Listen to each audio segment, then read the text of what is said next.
Joel repacks a 60-kilogram sack of sugar into small packs of 750 grams. How many small packs can be made?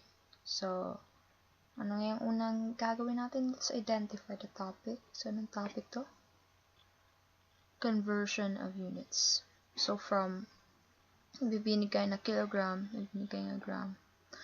So, kailangan mag-convert. So, ang unang gagawin natin, which first convert kilogram to grams. Then, after that, let's find out kung magkano ang mari-repack. So, ang ginagawa dito, repackaging sugar. So, let's do that. 60 kilograms, ilang grams pang 60 kilograms? Ang gagamitin natin is a conversion factor.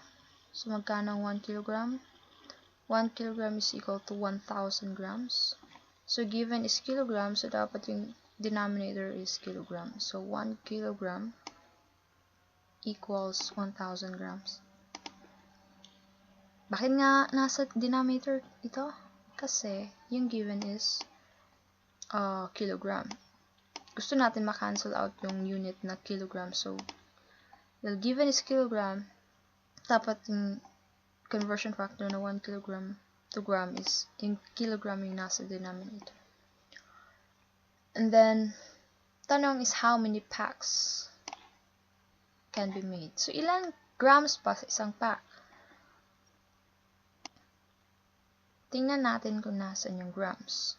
Ang grams ay nasa numerator, so dapat yung grams to packs, yung grams ay nasa denominator dito, tapos yung pack nasa numerator.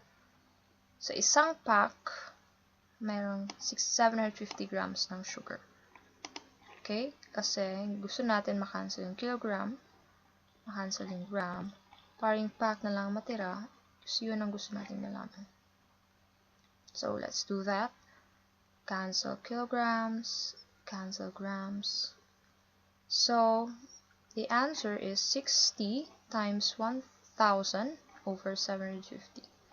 So, that's 60,000 divided by 750 equals 80.